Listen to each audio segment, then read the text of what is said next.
Fala galera, beleza? Mais uma vez aí, Caio Veste com vocês para trazer uma análise de Bitcoin. Como vocês estão? Beleza? Aí sim!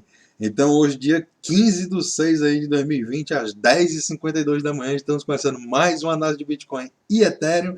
E não poderia deixar de ser agora agradecer que somos 865 inscritos aqui no canal, meu irmão. Muito obrigado a todos vocês aí que estão se inscrevendo no canal, ativando a notificação e deixando seu like aí também. A sua opinião que é muito importante aqui pra gente crescer juntos aqui no canal, beleza? Tamo junto. Então já se inscreve aí, já fica ligado e tamo junto. Meu irmão, primeira coisa, abaixa aí na descrição do vídeo, grupo do Telegram, vai ter lá, meu irmão, só baleia, galera, só esperta, a gente esperta trocando várias ideias aí, eu tiro as dúvidas de todas as pessoas e também as pessoas também estão começando a se interar e se ajudar, né? Então é bem interessante essa interação que a gente está tendo lá no grupo Telegram. Se você não está no grupo Telegram ainda, já são quase 90 pessoas. Tá perdendo o quê? Entra lá, grupo da descrição aí do vídeo, beleza? Então tamo junto, galera. Falar sobre a live que eu fui convidado para participar no Rede Aberta, né? A quarta-feira às 21 horas aí com o pessoal da Escola Cripto, meu irmão, o João e o Lalo lá fazendo um trabalho sensacional aí para você que está entrando no mercado agora de criptomoedas, né? Tá querendo entender um pouco mais os conceitos básicos. O pessoal lá da Escola Cripto está fazendo um trabalho fenomenal, então é bem interessante. Estou preparando um material bacana aí para a gente conversar sobre DeFi, conversar sobre Ethereum, então vai ser bem interessante a gente ter esse ponto de vista aí que vai vir no mercado, beleza, galera? Então fica lá ligado, quarta-feira, 21 horas, no Rede Aberta, canal do YouTube do pessoal da Escola Cripto, beleza? Tamo junto. Então, 10h54 da manhã, vamos começar aqui a nossa análise. A gente vai ter hoje bastante interações, né?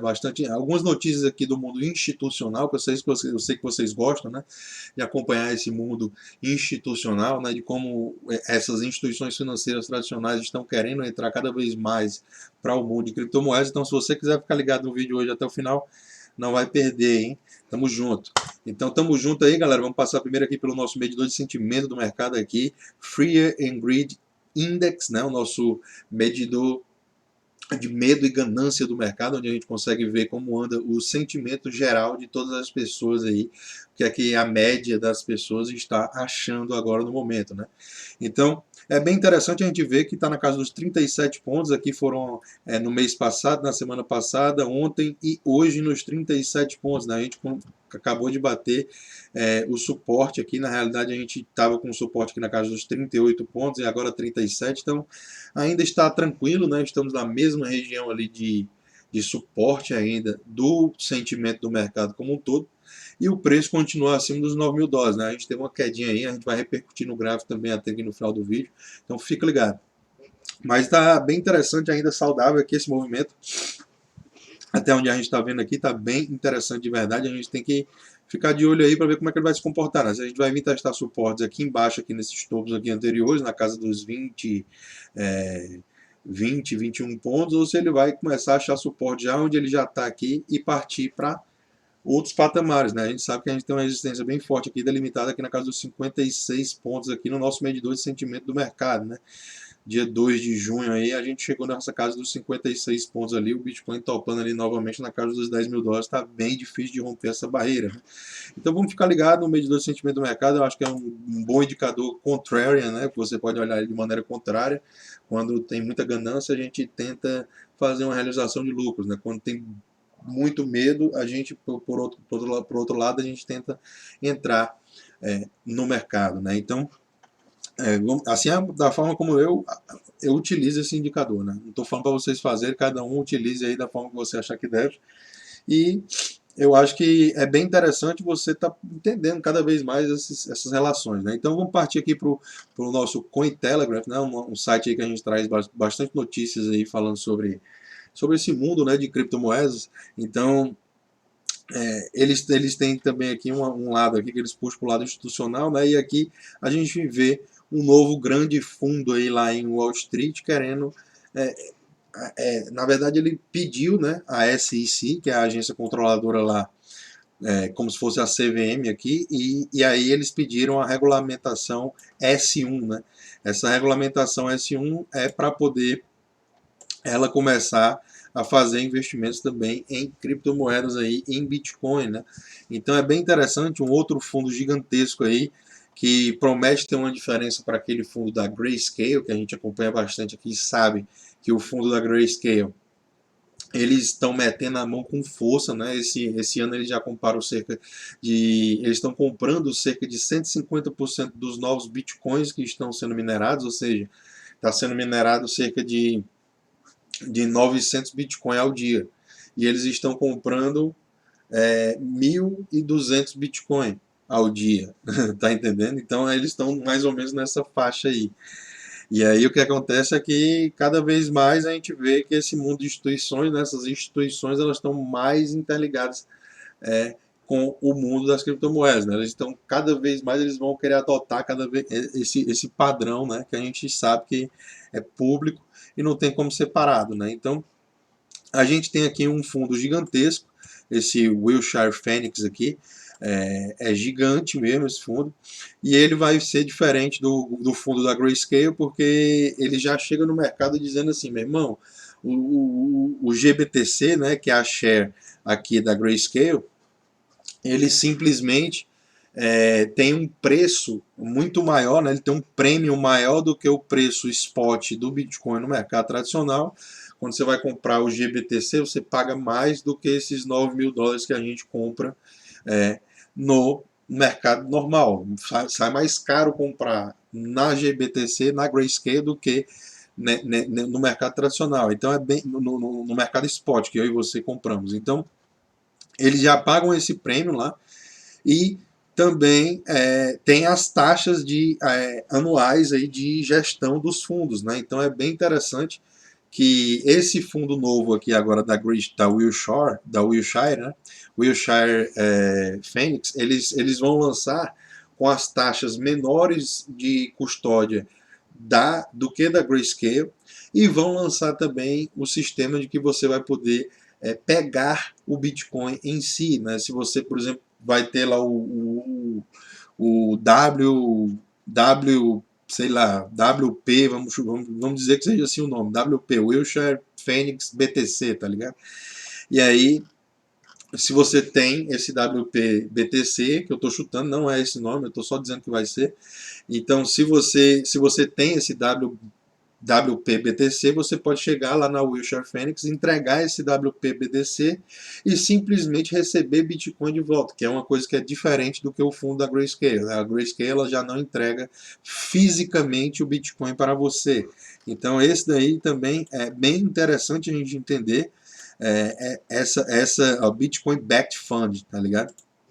Então é bem interessante esse tipo de coisa que está acontecendo, né, galera? Porque a gente vê que cada vez mais o mundo institucional, né, inclusive o próprio JP Morgan Chase, né, um dos maiores bancos do mundo, se não o maior de todos, né, um dos maiores bancos dos Estados Unidos, se não o maior, mais uma vez, né, a gente tem aqui ele falando que o Bitcoin é the biggest enemy, né, é o maior inimigo aí das paradas, tá ligado? Então, de repente, ele fala que antigamente o JP Morgan falava que o Bitcoin era o the biggest enemy, né? Que era o maior inimigo ali da parada. E agora ele parece, né? Suddenly, ele appears to be going all in on crypto. O que é que isso significa? De repente, eles simplesmente eles estão indo de cabeça on crypto, né, galera? Então a gente tem que ver aqui que simplesmente quem está falando é a Forbes. Ó. Vou deixar os links das notícias sempre aí na descrição, vocês vão ter acesso a enxergar. Se você não sabe inglês, você bota no tradutor aí do Google e GG, acabou, você sabe fazer, beleza? Então, meu irmão, é bem interessante aí a gente entender esses movimentos aqui do mercado, né, e ver que o JP Morgan aqui, que antes era um dos grandes contras esse mercado, né, que só falava coisa ruim. Eu já trouxe, inclusive, essa notícia para vocês. Eles estão cada vez mais entrando dentro desse mercado, né, inclusive servindo serviços bancários, né, prestando serviços bancários para as grandes corretoras, né, que nem a Coinbase, que nem a Gemini, eles já estão fazendo esse tipo de serviço, né. E aqui saiu uma notícia no Asia Times, né, bem interessante essa notícia do Straits Times, falando também sobre o JP Morgan, né? Que ele mudou completamente o tom sobre Bitcoin, né? E simplesmente o que eu achei bem interessante aqui nesse negócio aqui é ele falar que apesar do Bitcoin ter colapsado aí drasticamente depois da inflação da bolha, quando ele chegou ali no topo ali em 2017, né? E ele ter caído drasticamente também, o Bitcoin passou poucos momentos, raros momentos, rarely, passou poucos momentos abaixo do custo de produção do Bitcoin, entendeu? Então, isso é um motivo muito interessante para você que está aí no mercado entender que o Bitcoin ele continua negociando acima do custo de produção. Então, isso é sadio para o Bitcoin. A partir do momento que a gente tem a hash rate subindo, que a dificuldade vai acompanhando, a cada 2016 blocos minerados, ela vai acompanhando a hash rate, ou seja, vai ficando mais difícil de minerar, os mineradores vão ter que investir mais máquinas, investir mais em processamento para poder deixar funcionando mais, aumentar as facilities, aumentar as capacidades de distribuição de instalação de máquinas para poder aumentar essa hash rate. Simplesmente quando isso acontece, a gente tem um custo de produção do Bitcoin aumentando. Então, esse custo de produção do Bitcoin faz com que o preço base do Bitcoin seja mantido e, quem sabe, até escalonando. Por quê? Porque as pessoas, a gente está vendo a hash rate, cada ano que passa, supera as máximas e continua superando. Ou seja, os mineradores estão cada vez mais ligando as máquinas. Entendeu? Então, quem tá falando isso aqui é o próprio JP Morgan, tá ligado? O JP Morgan Chase, mano. O cara tá falando que o custo de se minerar Bitcoin, aliás, que o preço do Bitcoin em si se manteve raras vezes abaixo do custo de produção, né? Então, é bem interessante a gente entender esse tipo de movimento do mercado e como isso está afetando também os preços, né? E entender que esses caras aqui, eles podem ter perdido o Bolt, né, eles podem ter perdido ali o trem, né, o trem partiu e eles ficaram para trás, que eles ficavam, não, o Bitcoin não sei o quê, e simplesmente agora eles podem estar querendo fazer o trem voltar, né, porque como instituições eles têm muito dinheiro, né, galera, então o JP Morgan tem bastante dinheiro em caixa aí para fazer qualquer tipo de trade aí, faz o trem recuar ali um pouquinho, né, para poder entrar no trem, se é que vocês estão me entendendo, e simplesmente entra no trem e deixa o trem disparar, tá ligado? Então vamos ficar ligado aí. JP Morgan aí é um bullish em Bitcoin, né? Seu Jamie Dimon aí. É muito interessante isso tudo que está acontecendo no mercado e a gente vem aqui direto o nosso CoinGecko, né? Então, galera, se você gostou da análise institucional hoje aí, já deixa o seu like, se inscreve no canal, ativa as notificações, tamo junto. Então, vamos nessa aí. Mercado de criptomoedas hoje aí, total de 258 bilhões de dólares aí, a gente tem 3,9% de queda.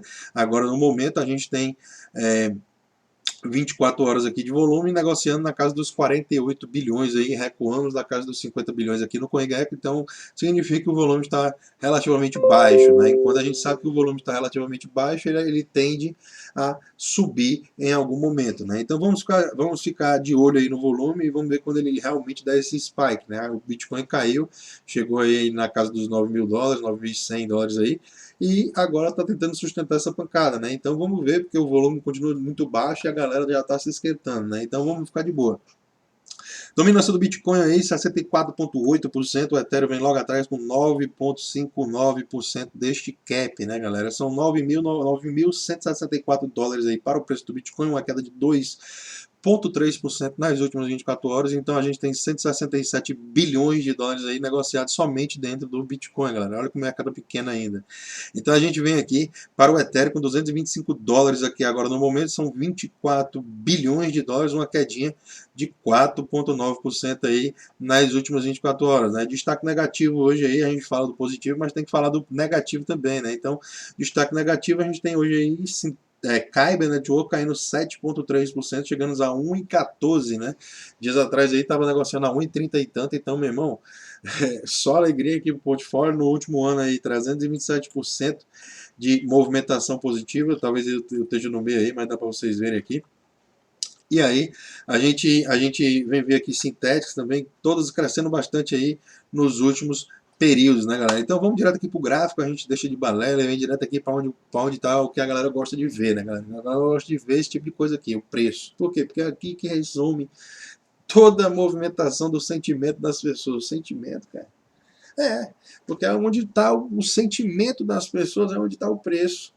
Tá ligado? Por quê? Porque o preço diz aonde é a verdade. Aqui no gráfico é onde diz onde é que está a verdade. Se a pessoa, se o sentimento da galera tá. Por quê? Porque o sentimento hoje está em 9.192 por cada Bitcoin. Ah, pode ser que amanhã o sentimento vá para 3.000. Pode ser. Aí depende do que você vai fazer se chegar lá, tá ligado? Você tem uma estratégia? Tá ligado? Se você não tiver uma estratégia, brother, como eu costumo dizer aqui no canal, se você não tem uma estratégia, a sua estratégia é falhar, tá ligado? Então tenha uma estratégia. E simplesmente a gente vai ver aqui que o Bitcoin ele acabou de estar fazendo um movimento aqui de queda aqui desse nosso fractal de 50 períodos, né? Olha que interessante aí no gráfico diário, né?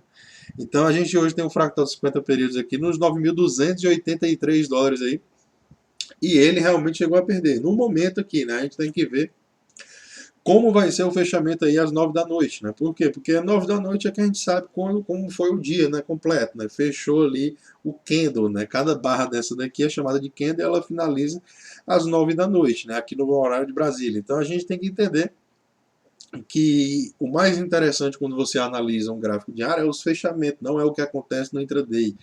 Né? O intraday é o que acontece durante o dia ali. Então, se você está preocupado com o que acontece durante o dia e não está vendo que o gráfico só mostra no gráfico diário, né? O gráfico diário ele só mostra o que acontece durante os dias, né? Então, é bem interessante você ter essa perspectiva também de um pouco mais de longo prazo, né, galera? Não se assustar assim com muita coisa. Então vamos ver como é que ele vai se comportar. Realmente, se a gente fechar às 9 da noite abaixo dessa região fractal aqui de 50 períodos, que hoje está, como eu falei para vocês, nos 9.283 dólares, a gente sim, pode sim estar vindo recuar aqui até a casa do fractal de 72 períodos, que já vem na sequência ali na casa dos 8.619 dólares. E aí eu pergunto, você está preparado? Você sabe, você vai rodar, você tem uma estratégia, você vai vender, você vai fazer o quê? Se isso acontecer, tá ligado? Você vai comprar mais? Então, meu irmão, você tem que ter essas respostas na sua cabeça, tá ligado? Você tem que ter essas respostas na sua cabeça. Se você não tem, é como eu falei, a sua estratégia é falhar, tá ligado? Então vamos manter o foco sempre no longo prazo, galera. A gente já vê aqui os fractais de médio prazo aqui se alinhando e inclusive apontando para cima, né? A gente vê esses patamares bem interessantes. O próprio fractal aqui de 305 períodos hoje já está na casa dos 8.492 dólares, então é bem interessante essa região também que não seja perdida, por quê? Porque a gente continuaria negociando acima dessa região aí, fractal, que é bastante importante aí para o médio e longo prazo, né? De 305 períodos, essa região azul clara aqui que a gente vê marcada no nosso mapa, né? No nosso gráfico.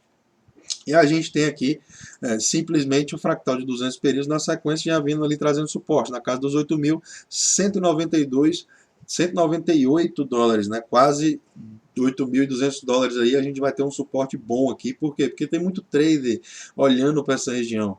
E é incrível você entender que os traders, né, a maioria dos traders, eles olham para essa região assim com muito afinco, né? Eles não querem que essa região seja perdida. Por quê? Porque para muita gente essa daí é um dos grandes balizadores, né? Quando o Bitcoin está acima do fractal de 200 dias para trás ele está acima, a gente tem um patamar bem interessante, né? Eles consideram que o Bitcoin está bullish. Então eu também eu considero bastante, mas eu tento visar mais os fractais de mais longo prazo, né? Tanto de 610 quanto de 1.200 períodos, que para mim sempre foram ótimos pontos de compra, né? Mesmo que em algum momento, ele, quando perdido, teve um recuo grande, quando você vê que ele chega no 1.200 aqui, ó, 1.200 foi um ótimo ponto de compra. Se você compra Bitcoin no fractal de 1.200 períodos, essa nossa linha vermelha aqui embaixo, é o melhor momento que você tem para poder fazer o aporte, entendeu? Então, ele poderia recuar até o nosso fractal aqui de 1.200 períodos, hoje na casa dos 6.865 dólares, isso mesmo, 6.865 dólares, e continuar bullish. Por quê? Porque a gente estaria fazendo fundos mais altos do que os fundos anteriores, né?